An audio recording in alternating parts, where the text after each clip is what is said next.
Dr. Rudy Cashman. Welcome to our show. This is going to be a very interesting show here tonight. I have some wonderful guests with me tonight, and this will be on preventing, stopping, reversing, and treating diabetes. It's so prevalent in this area in the whole country and frankly in the world that I'm part of a team at Lutheran Hospital now that involves endocrinology and diabetes. They are the experts in diabetes. I'm the wellness doctor, but I have the real experts with me tonight. Dr. Marco DeSantis, board-certified endocrine specialist, and nurse practitioner Kathy Paleo, and they have a lot of experience in diabetes, much more than I do. And the wonderful news is that all three of us and part of the rest of the team, Dr. Karras, who's another specialist there, and other nurse practitioners, we all truly believe that type 2 diabetes is stoppable, preventable, it's treatable, and then we know how to treat it. So there's wonderful hope for people. In my experience of neurosurgery, 44 years, I met a lot of people who were type 2 diabetic. Barely one of them ever knew that this is a stoppable, reversible illness. This is very important because of the potential complications. And with that, let's start this wonderful lecture tonight. This is a message of hope, and it's reality. And that's the reason I really put this together. We're going to have 3 or 4, 5 maybe of these shows because we can, I think, help a lot of people, Dr. DeSantis, tell us a little bit, what is diabetes? So I think it's important to distinguish between the main forms of diabetes, namely type 1 and type 2 diabetes mellitus. So type 1 diabetes is less common, but is a disease where the pancreas fails to make insulin properly due to an autoimmune attack on it. Those patients require insulin primarily for treatment and ideally would be managed by an endocrinologist. Type 2 diabetes is a disease more of insulin resistance. It tends to develop over time with weight gain, higher elevations of blood sugars, poor diet, sedentary lifestyle. Overcoming that insulin resistance is really the key to reversing and treating diabetes, type 2 specifically. Mm-hmm. And I understand that, Kathy, you could tell us a little bit about that. If you have type 2 diabetes long enough, that the pancreas poops out and they develop type 1 diabetes. Do you see a lot of that in the practice? Well, at the time of diagnosis with type 2, the person loses 50% of the function of the pancreas. So you only at that time. At the time of diagnosis, they 50% of the pancreas is gone. Right, correct. Wow. And it depends on their choices of lifestyle change at that time as to how long the rest of the pancreas will produce.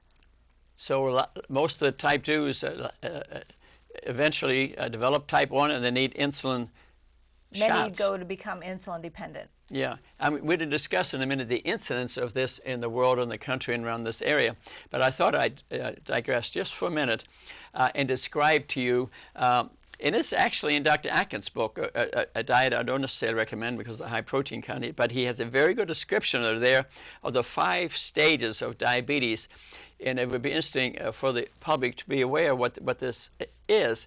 And the first thing is insulin resistance is stage 1. And we will, Marco, I'll have you explain what insulin resistance is.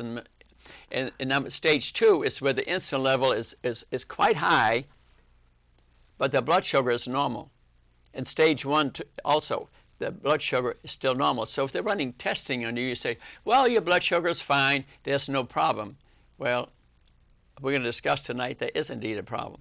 Stage 3 is where the blood sugar shoots up and down, and they may check the blood over 3 months, called the HbA1c, where it's the sugar hooked to the protein, and it may be slight, but it may still be normal. Stage 4 is when you are diagnosed type 2 diabetic, because your HbA1c now, instead of being normal 5.5 or less, is above that, and they call you type 2 diabetic. The problem is you've already had pre-diabetes for 3 years, and usually they don't check the insulin level, and I think that's a mistake because they catch it very early. And this is what I'm trying to promote, that we catch these people very early, stage 1, maybe before stage 1, and then stage 5 is end-stage diabetes, where the complications, we'll speak about that. Tell me, Dr. DeSantos, tell us a little bit about the incidence of this illness in this area and a little bit in the world. I think type 2 diabetes specifically is very prevalent in the Midwest, but if you look at the statistics in the United States, 26 million children and adults have diabetes. 79 million Americans have prediabetes. And so that's, I think, where we can target the particular population that has prediabetes and prevent them from developing full-blown diabetes. They're going to be diabetic. Right. If they don't change, that way. they don't change the way they eat. Right. Yeah. Yes. Yeah. And it's very prevalent in the world today. And Kathy, can you tell us a little bit about that, about Saudi Arabia and Korea and Vietnam? Many more countries are developing where they did not have it before, but it's been lifestyle changes that have led. But China, India, Africa, places that did not have the level that they have today years ago, but their lifestyle has changed. They aren't as active. They're eating different foods, but it's very prevalent. Right now, China and India are leading worldwide. Leading the worldwide. Yeah, there's a island off of Japan, which I think they found phosphorus. They all became rich. They stopped moving, eating Western food, and 94% type 2 diabetic rate. Unbelievable. So it's a little higher than us. Mexico just surpassed us in diabetes, in weight problems. Saudi Arabia, it's rampant. It's rampant there. They're eating like in Korea, they were eating 40% rice diet and were very active, and they were okay. We're talking about South Korea here. And then they started eating the foods in restaurants of the same name. You can understand what those are. And they started running a very high rate of type 2 diabetes. And my friend Dr. Furman wrote the famous book, Eat to Live, which is laying right here. He was hired by the government to go over there and teach the doctors, to teach the patients to eat differently. So the incidence, and I would say, and the people that are pre-diabetic, they're pre-diabetic for 10, 15 years before the diagnosis is made. All this time, the serum insulin is elevated. Sugar's normal. But if people around, I just finished writing a book, and we've spoken about it, and you've helped put a chapter in there called The Golden Opportunity. This, to me, Dr. DeSantis and Kathy, I think we're all in agreement. There's this golden opportunity of the 20 years before stage 4 of diabetes, where we could diagnose people and have them lose 10 or 15 pounds and exercise more, and they would not get diabetes. Personally, and I don't think you would disagree, I think if that was done, that we start testing people age 5, 10, 15, 20, 25, just very early, I think we could save $1 trillion. I really believe that. All the complications of diabetes. Could Marco and Kathy both, could you tell us a little bit about the complications of type 2 diabetes and type 1 also? And that's the reason we're here today, to avoid those.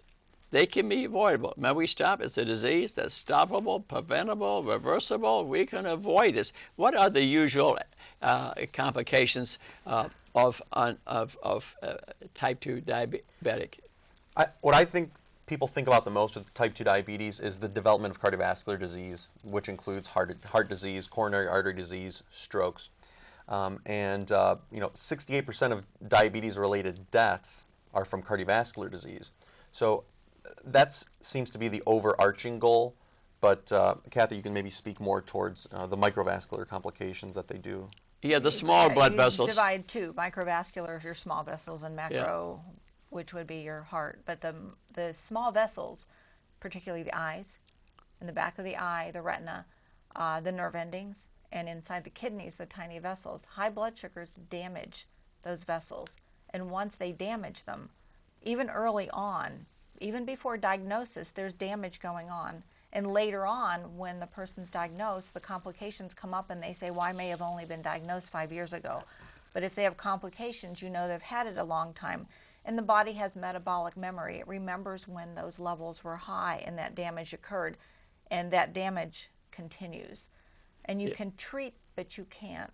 You can treat and stop further damage by treatment. But it's very difficult. Then you have blindness, you have kidney failure, and numbness, neuropathy in the fingers. Yeah, I mean, this is reality. This is reality. The majority of amputations of extremities that occur from type 2 diabetics. I mean, they literally, and you have to be, this has to be a little bit motivating to visualize this. They amputate the toes. They start with the toes, and then the ankles, and then the legs, and sometimes we have seen both legs, right? We've seen arms amputated. Hands, yes. This is what we're trying to prevent. We have in our body, this is interesting, I didn't know that till recently, we have in our body 300,000 miles of capillaries. Yeah, I mean, these are the microvessels. This is what specifically is involved with diabetes that counts for the numb hands and the numb feet, difficulty walking. What it is sugar hooks up with a protein in the blood. Sugar hooks up with a protein in the blood and forms advanced glycation products, AGEs, and these the body can't rid themselves of it, and those AGEs get deposited in the kidneys, in the small vessels, and in the brain. Type 2 diabetes is complicated a great deal by dementia and Alzheimer's disease. Yes, very common in diabetics to have memory loss, and people will call it Alzheimer's disease. It's not Alzheimer's disease. It's dementia as a complication of diabetes. Can be totally prevented, and it's due to these AGEs where they hook up, and then people have visual loss or retinopathy, which can be prevented, and renal disease, skin changes recur. The most common cause of death in the pre-diabetic is an unannounced heart attack. No angina, no symptoms. Sudden death as a pre-diabetic. And then they found out the patient had vascular disease all over the body. It looked good on the outside, but they're on fire. These sugars cause inflammation in the body. When I see someone, say, weigh over 200 pounds or so and walking down the street and the HbA1c is normal, but odds are their insulin level is elevated and they don't know it. So I call that the golden opportunity. So go to your doctor and say, I want a 2-hour glucose tolerance test because a serum insulin, not just the sugar, the serum insulin, and that's the best way to really pick it up. Let's talk about testing a little bit here.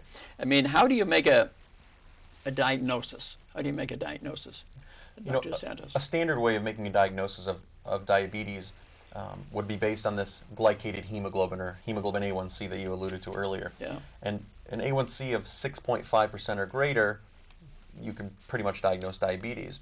The traditional way of diagnosing diabetes was with a glucose tolerance test, like you mentioned, and there's specific endpoints that you can look at with that. Yeah. So, but also with the glucose tolerance test, you can diagnose pre-diabetic conditions, namely impaired glucose tolerance and impaired fasting glucose.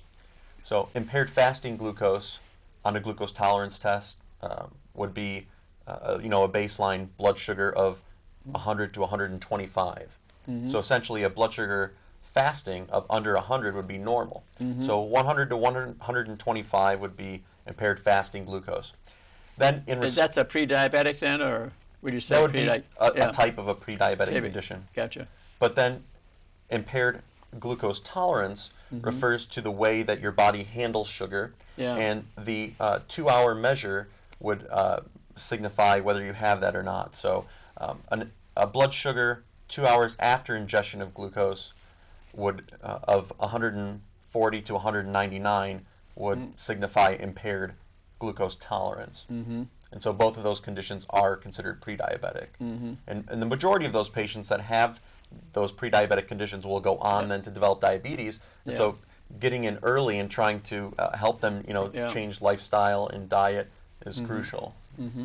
Why don't you both handle this question a little bit, and I'll add a little bit to it.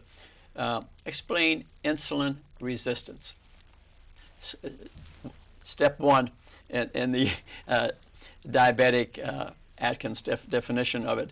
But this is really where it starts, is insulin resistance is number one. And how does that happen? How do we get insulin resistance? Kathy, want to give it a go? Well, when you ingest food, your pancreas makes insulin, and that insulin is supposed to take the food, and it's sort of the key into the cell, and unlocks the cell, and your food goes in. But if your cell is resistant due to lifestyle, body weight, the insulin has difficulty unlocking the cell to let the nutrition in. So now you have extra insulin that can't get the food in the cell, and that insulin stores as more body fat. And then you gain more weight, you become more resistant. And like Dr. DeSantis said before, there are so many people diagnosed, but really the area to concentrate on, it's like an iceberg. The tip of the iceberg are the people diagnosed. Underneath the water is the place we need to focus. And this insulin huge resistance. Number of people, and that's the reason I think we all agreed that this goal, we have to take advantage of the golden opportunity, which we as a team really don't feel is being done. We have to get pushy about it to diagnose people very early before they had this 20 years of painting their small vessels and becoming blind and having heart attacks. And so early diagnosis is critical. I've asked many a patient to explain, in my practice of 40 years in neurosurgery, I see them overweight, had type 2 diabetes, and if they knew what insulin resistance was, I never met a patient that did. And that's our fault. We need to educate the patient about what insulin resistance is, which is part of metabolic syndrome. And Marco, would you tell us a little bit about that's the very early changes in your body that lead to diabetes. They call it metabolic syndrome, Syndrome X. Right. Could you explain that to us a little bit? Yeah, so there's been various names for it over the years. Metabolic syndrome, it's probably used the most, but Syndrome X and dysmetabolic syndrome. And really it's a constellation of signs and symptoms. So typically it tends to be overweight people. In men that have a waist circumference greater than 40 inches and women greater than 35, as well as dyslipidemia or high cholesterol levels, primarily with elevated triglycerides, which are the fats in the blood, and then low HDL, or the good cholesterol as they call it. In addition to that, they typically tend to have elevated glucose levels in some form or another, and hypertension. Yeah, I understand that insulin resistance is at the crosshair. They call it Syndrome X2. Obesity and hypertension and abnormal fats in the blood, low HDL. The heavenly cholesterol is the HDL. That's the good one. That cleans our arteries out. So very important to have good HDL levels. Then we have the low density LDL, which has been defined further now, and we're going to have a discussion here in a minute about fructose and sugar, because this is a major interest to that. But metabolic syndrome, you can find it. We probably in this nation, they say 75 million on the fact sheet, but I get a feeling, I think you disagree, it's a lot higher than that. We probably get 150 million people walking around. Some are even thin. Yes, some are even thin. So don't go on and just being overweight. Thin people need, so I'm really hard on biometric testing. Get the blood work. You could be perfectly thin, but let's look at your blood work.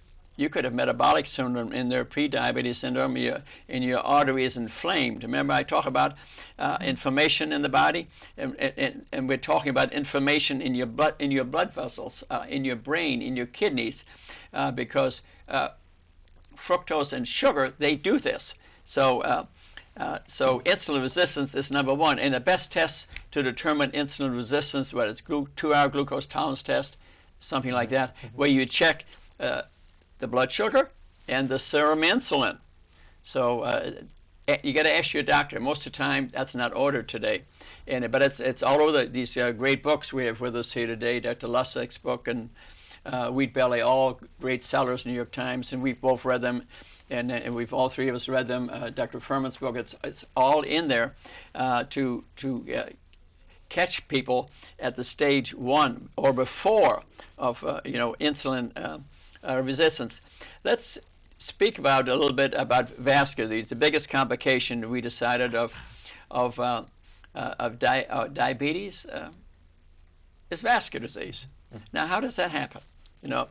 How does that happen, Marco? Yeah. So I'll go straight to the fact sheet again on this, because adults with diabetes have heart disease death rates about 2 to 4 times higher than adults without diabetes, and the risk for stroke is 2 to 4 times higher among people with diabetes. Yeah. Obviously there's a lot that goes on in a patient that has diabetes. We often think of high blood sugar levels, which are detrimental to the lining of the arteries, as are high insulin levels, which is why insulin resistance itself is bad. But diabetics tend to have an abnormal lipid profile, and those high triglycerides with low HDL or high density lipoprotein, as well as elevated LDLs, specifically the small atherogenic types of LDL. Yeah, the low density LDL, the very low density LDL, right, which they don't really check specifically. It takes a special test to do it. And I think a nuclear magnetic resonance test, NMR, insist on that from your doctor, insist on that, because, right, wouldn't you agree? Yes. That tells you the very small molecules of LDL. That's what counts. Right. So the particle size. The particle size. Right. You're right. It's got to be under 500 or so, because that gets in the blood vessels in the little creases, and that's the beginning of vascular disease. And we've both been doing some reading in our experience, and it looks like to us, and I think you'd agree, that sugar is really the enemy. It's not fat. You don't want to be eating fat necessarily from beef that has not been organically raised, because it's full of omega-6s, which are the eicosanoids that inflame your body. They inflame your body. So eating a lot of meat products that have grown in CAFO farms, concentrated animal feeding organizations, that's where they take beef, and for 6 months they feed them grass. Then a few months they teach them how to eat corn. Corn that's been genetically modified, and had fertilizers and pesticides and herbicides. And in the last 150 days, the beef spends in a cage, not allowed to move, in a cage by themselves. And they don't remove the excrements, and they put in insecticides. And when you eat beef, that's what you're eating. It's full of inflammatory factors, the omega-6s. And we might discuss good fats in a little bit here too. And that's what you're eating. Same with fish raised in a pond. Same thing. What you eat is what the animal ate. If the animal ate bad food, you're going to eat bad food. If they were raised on organic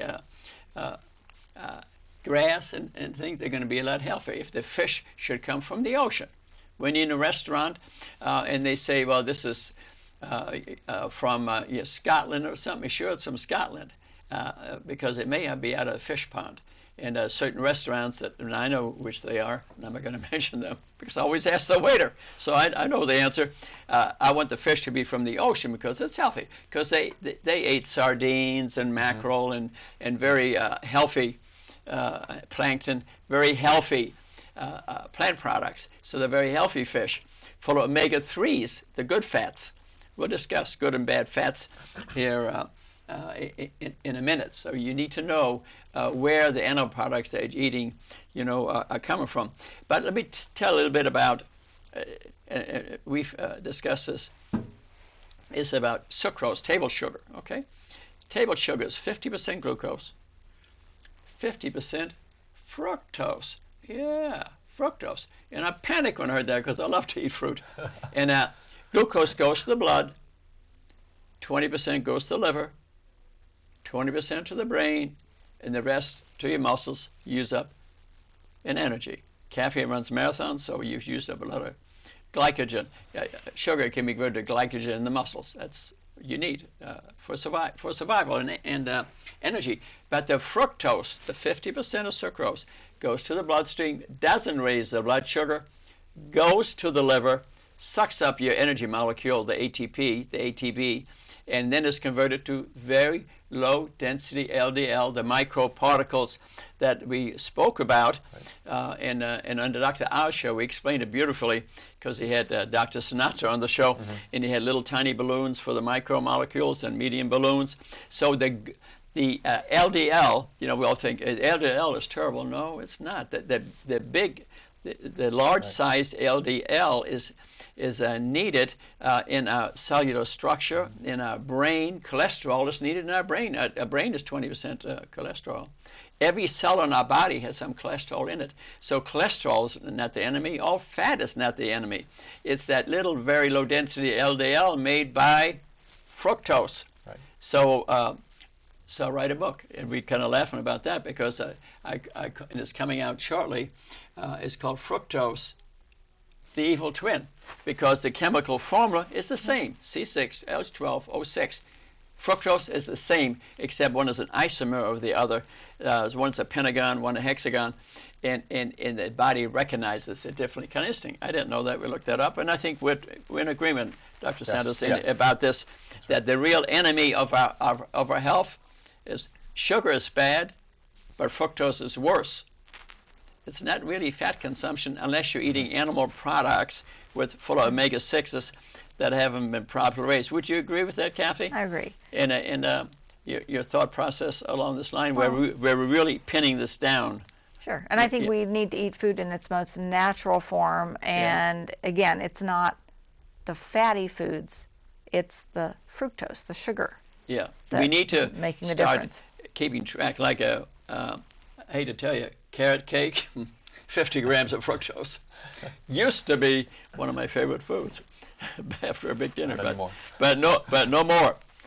And if you read Richard Johnson's book, Sugar Fix, the last 20 pages lists the fructose content of foods. I think we have to be aware of that because this is really where it's at.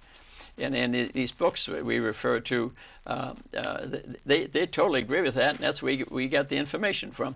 But people with diabetes will get complications, like sometimes they're on insulin and the blood sugar drops like anything, and they develop hypoglycemia. Kathy, what are the symptoms of too low a blood sugar, hypoglycemia? What are the symptoms? There are some symptoms that are similar across everybody, but a lot of patients come in and say, I know when my sugar's low because my vision gets blurry, or you could be sweaty.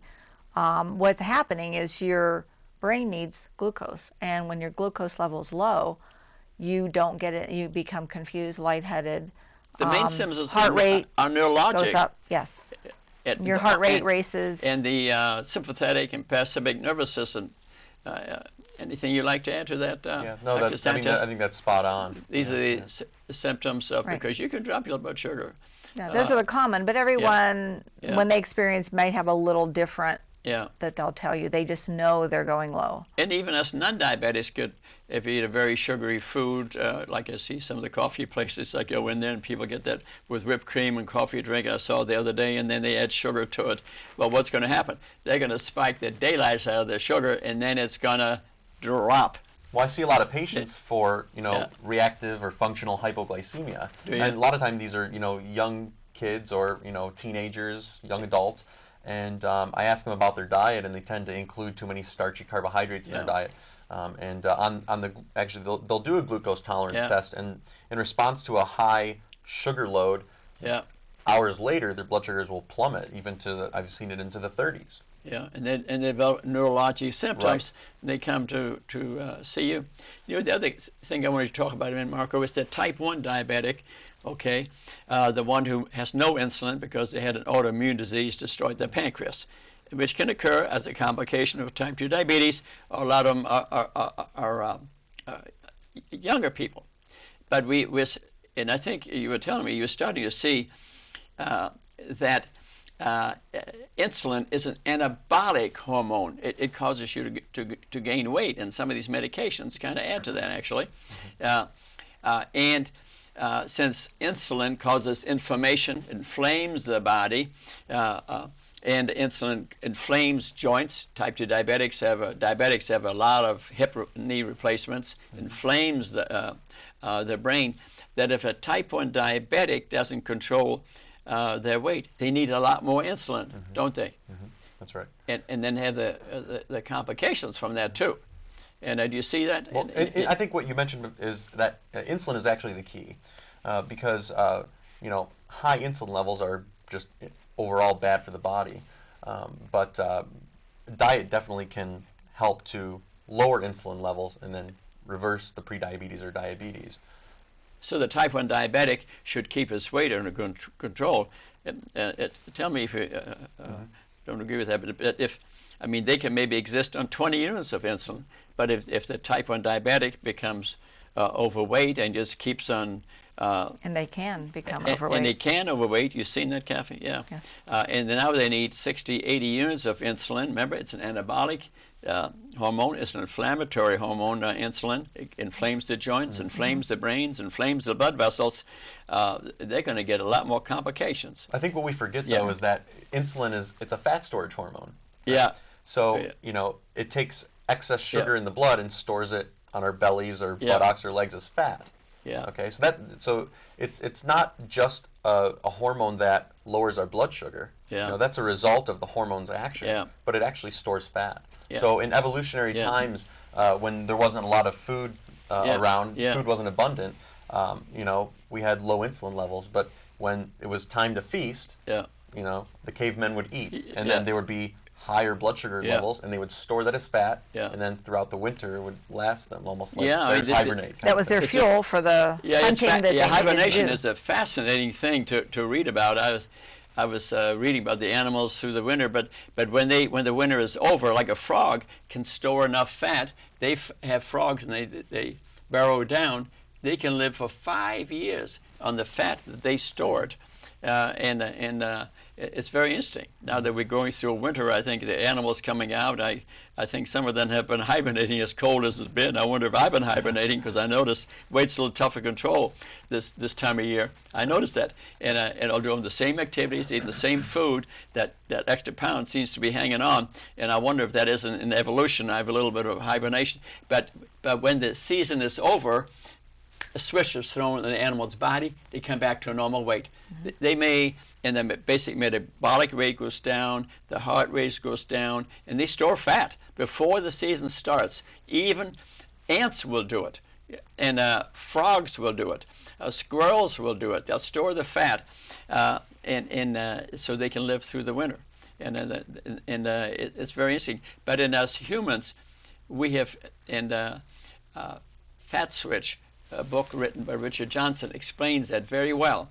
A great deal about hibernation. What throws our fat switch in our body? And it's interesting what I read. It's related to uric acid and the metabolism of fructose, and that we lost the ability to make vitamin C, and we lost the enzyme that would destroy uric acid, and so we don't throw the fat switch. We don't turn it off. We keep right on eating and gaining weight. What about symptoms of we talked about hypoglycemia. It's good to know, and that it can occur in a normal person who eats too many sugary foods. And we talked about fructose, and of course we need to mention fructose corn syrup.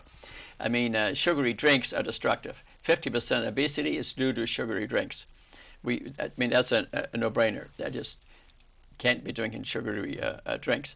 And it's not just the fructose corn syrup. That's a little higher in there, made from corn products. It's sugar. It's all about sugar. Fructose corn syrup is 55% fructose, 45% glucose. You know what I mean? Not a lot of difference. It's about knowing the sugar is our enemy. What about hyperglycemia, symptoms of too high a blood sugar? What would those symptoms be? Well, I think that oftentimes patients will say that they know that their blood sugar is high, and that's not always necessarily true. So they've done studies, and they found that when people think that they can guess what their blood sugar is by sensing it, it's not accurate. But that being said, if blood sugars go extremely high, we're talking above 400. You can become dehydrated. You can have an increased sense of 400 thirst. is the figure around 300. I mean, to show much. They may or may not. They may or may Okay. not. It's different for everybody. But would you agree? Yeah, if they maintain their levels high, they don't They get notice used to the it. symptoms. Yeah. Yes. But 400, then what sort of symptoms do they have? So again, they'll be peeing more often. They'll be more thirsty. They're trying to urinate out the sugar. Well, the sugar acts almost like a diuretic. Yeah. So Okay.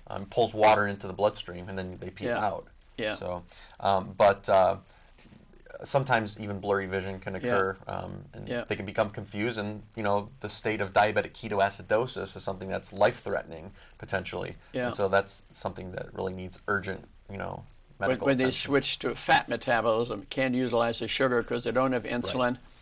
And remember, insulin is what brings the sugar into the cell. We have 70 trillion cells, but they all have receptors on them like this. They stick up for it. And what happens is if we have too much fat in our blood, then it makes these receptors sticky. I'm trying to explain it a simple way. And then sugar, insulin can't get sugar into the cell to make ATP, which is our energy molecule that gives us energy. And so that's insulin resistance, isn't it? Correct. And so the insulin level goes up. The pancreas gets to work and secretes more insulin. But it's pushing sugar in there, so the sugar level may still be normal. But we have insulin resistance, but the serum insulin will be up. So that's another nice way to kind of look at it. But people have died from hypoglycemia and from hypoglycemia, undiagnosed diabetic. Right. And you can be thin. I like to remind you, you can be thin, have metabolic syndrome, and be a diabetic. Of course, type 1, they're extremely thin. They waste away. But I'm talking about type 2. They can be thin, too. And Going back to what you said, though, if I Yeah. can interject, oftentimes the problem with diabetes, recognizing Yeah. diabetes, is that moderately high blood sugars tend not to cause symptoms. So if they're above 400, people Yeah. can have life-threatening symptoms. But if blood sugars are 150 to 250, somewhere in Yeah. that range, Yeah. it's not noticeable to the person. And so this Yeah. can go on for years and years, and it can be detrimental in the long run. So that's how inflammation develops, and they can develop cardiovascular disease and other problems. But Yeah. It's almost like a silent disease. Right. That's the main point. Yeah, and we hear commonly from the intensive care nurses and the intensivist, I hear commonly, patient comes in, has a heart attack or a stroke, and first time they're diagnosed with diabetes.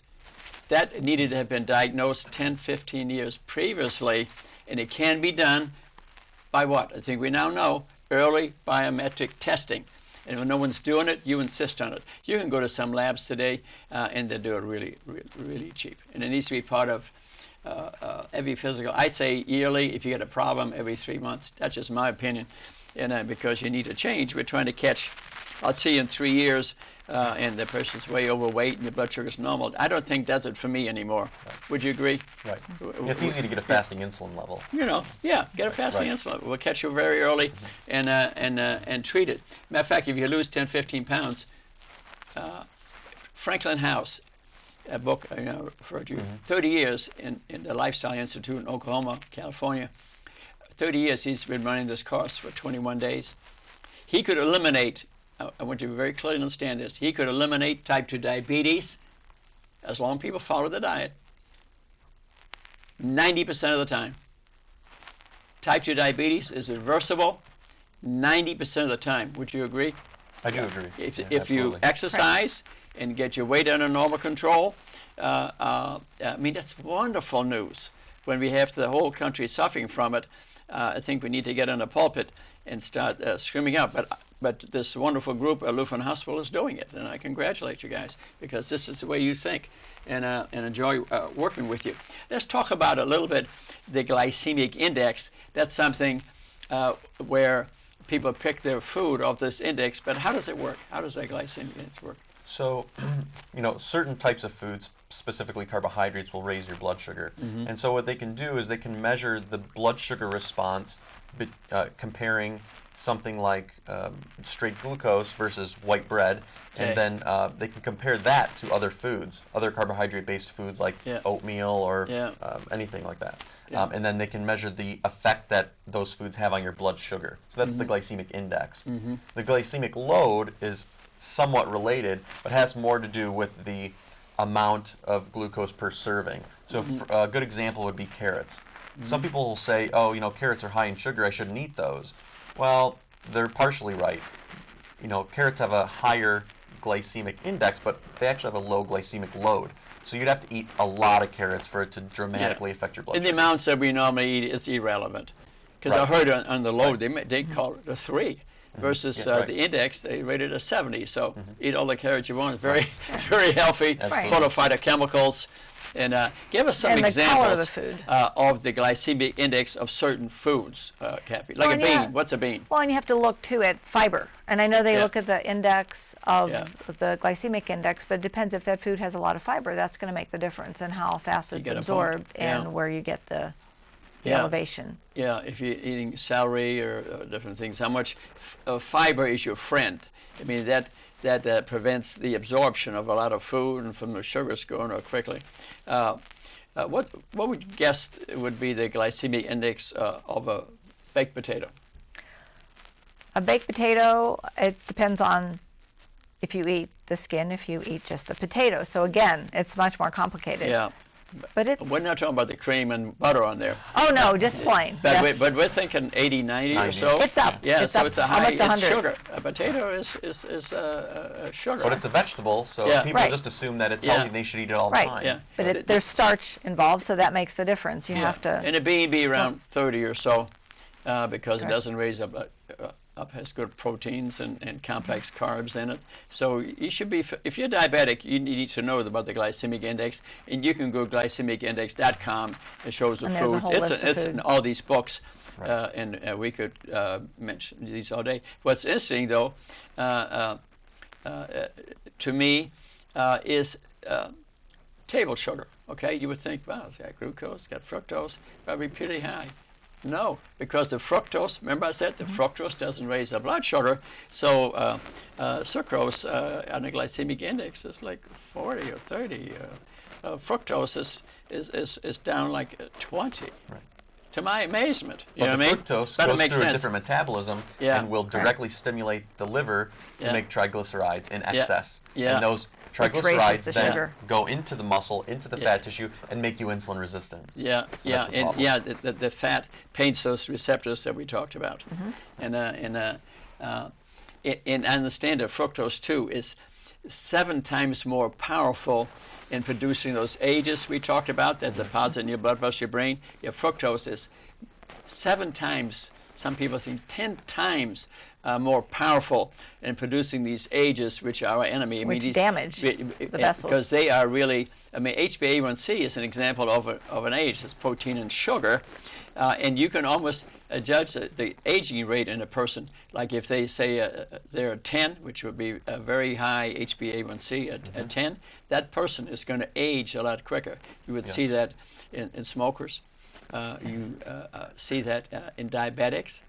So important it is to reverse that. And we spoke about fiber being your friend because all the food is not absorbed. A lot of it goes out in your stool, and you could be a lot healthier. Let's talk about it for a minute because we hear a lot about gluten these days. You know, gluten-free and foods, and I have a book on the table here. We've all read it called Wheat Belly. Yeah, Wheat Belly. It's very, very well written by a cardiologist, William Davis, and wheat has gluten in it. Matter of fact, some people would say if you can net it and make it into a ball and throw it, well, don't eat it because it's wheat. What's so bad about wheat? Well, some people are gluten sensitive. Some have celiac disease, 1 in 150 people, but some have gluten sensitivity. That's 7 times more common. You need to run a special test for that. And the symptoms can be from a seizure to skin rashes to all sorts of body symptoms. And these people a lot of times are not diagnosed. And it's important to get some gluten tests on diabetics too, because 1/3 of diabetics have abnormal gluten tests. Yeah, I Yep. saw that in the book from that, and so I think you have to think about that also. And wheat has in it amylopectin A, and amylopectin A, and that's the carbohydrate, and it goes to the bloodstream, raises the blood sugar rapidly, and makes also a lot of fat in the liver. So it really, wheat doesn't do you any favor. Matter of fact, that's the only thing you did. And just cut wheat out of your life and did nothing else, your belly would disappear. Dr. Davis saw it many times. I've seen it in patients, and I always thought I was perfect shape, perfect weight, but I'll be honest with you, after reading that book, I was looking at a picture of myself, and I never thought I was slightly overweight, but maybe 10, 15 pounds it must have been or something, because you know what happened? I've been going to a tailor for a year because my pants had to be pulled in. I mean, a pleasure to do this, but it actually happened to me. It just disappeared. You were going to really, and we know that pot belly is a sign of a stressed out individual because the cortisol levels are elevated, and cortisone thinks a tiger's running at you, and will cause you to eat more. In a pot belly, a apple shape is a sign of a diabetic too. Pear shape is healthier. But that's, and maybe we spend a few minutes here on talking about fat. And fat is our enemy, eat a diet of fat, salt, and sugar. Well, I tell you, I've kind of changed my mind about fat a little bit over time, and you gave me those wonderful books to read, that your cholesterol level, which is in your brain and every cell in your body. See, years ago, the living creatures did not have a heart or lungs to communicate. So how did they communicate through the body? It's through eicosanoids, 18, 20 carbon chemicals that could jump from cell to cell, and they're rapidly destroyed, so they're hard to study. But they make these are called, that's why we take fish oil. Omega-3s, the anti-inflammatories. Take a fish oil capsule, which I highly recommend, some DHA, which has a lot to do with nerve conduction. I take 1,000 milligrams. And then we have the omega-6s, which are the pro-inflammatory. We all need some of those, but the American diet is, we're in a ratio of 3 versus omega-6s, 20 to 1, when we should be 1 to 1, 2 to 2. And we're way out of whack. There's a reason being because a lot of we're eating meat products that have a lot of omega-6s in them that are from these CAFOs. I mean, let's face it, chicken is raised that way. They put the chicken in a cage, they open the front door, the back door, and they call it organic. And what are they feeding it? Wheat, corn, and all been genetically modified, and chicken's not healthy unless it's organically raised. People don't realize that. Well, corn is a grain, right? Most people say, yes, I eat vegetables, I eat corn. Well, it's a grain, and they fatten up cows by giving them corn. So what genetically modified corn, which has very high, corn has high in omega-6s. So watch whether your fat is coming from, not from a pond or from a CAFO, but otherwise organically beef, organic fish, fine. And we spoke about how good beans are, and people say, well, good food is more expensive than bad food. I just don't agree with that. I've checked it out. I've gone to supermarkets. If you buy in bulk, and if you learn how to cook, if you read the book of Dr. Hyman, Mark Hyman, Blood Sugar Solution, he became a cook. You can go on look at his site. He'll give you a lesson on cooking for free. He's got to hit a button and he'll teach you how to cook. And he's become he can fix a good meal, 12 minutes. It can be done, but you must participate in your health care. That's the biggest thing here. I think in reversing this diabetes epidemic, you're going to have to participate in your health care. Wouldn't you both agree? You can't just say, I want my script, and la-di-da, go your way and go to every restaurant, fast food place, and go on. You're going to die younger. You're going to face blindness. You're going to get some amputations. You may need to go to dialysis. 90% of that is stoppable, preventable, reversible. It's really from our hearts. So, but what type of thing do you tell your patients on how to eat? What do you tell them? Well, I think it's important to learn about the patient. And I had mentioned that before. You have to know their story. You Yeah. have to know It's about hard. the person. It's not easy to change, believe me. Correct. And it's all the basis is education, like what we're doing tonight. I think Yeah. that's the key, whether it's Yeah. formal, whether it's something they're reading, whether they're learning it in the community, whether they're learning it on the internet on their own. But I think it's education is definitely the key. But finding out how that person thinks and what's important to them. And that's where I start. I want to know their story. What is important to them? What kind of lifestyle do they lead? They tell me a little bit about themselves. And then you work from there. And informally, I do it, but formally, it's called motivational interviewing. Mm-hmm. You want to find out what is important, what their goals are. Our goals, and I know now with medicine, our goals, we are going to be measured against how low we can get their blood sugars and how much weight we can get them to lose. But that person might not be interested. That may not be what is most important to them. And you have to find out what is most important, because maybe their blood sugar is not important. To us, we want them to write it down, check it, report back to us, but maybe that's not important. There may be something else. They may want to live long enough to see their children have children. They may want to, a father may want to walk his daughter down the aisle and become healthier. So those are the little small goals you have to learn, and then you work from there. You have to look at finances, education level. There's such a mix in the pot that it becomes very difficult, and I think that's why our job's hard. I tell you, this is probably the most important words of this whole show. Wouldn't you agree, Mark? Man, I mean, this is. I've taught many time over the years, nurse practitioners, nurses. I said to ask people, what's going on in your life, as being the opening words, and that's exactly what you're doing. I mean, you're playing the violin to the music. And we all have different motivations. You know what I mean? And I do. You know what I mean? Why do I go work out for an hour at Planet Fitness every day? I have a certain thing in mind, and to live a longer, healthier life. But Yes. it would be different for somebody else. You know what I mean? I know someone recently took up working out and watching whether they're eating more, and they were going to attend a wedding. So I think to pick out goals and what motivates somebody, and I've certainly in my practice had people say, no way I could stop eating meat.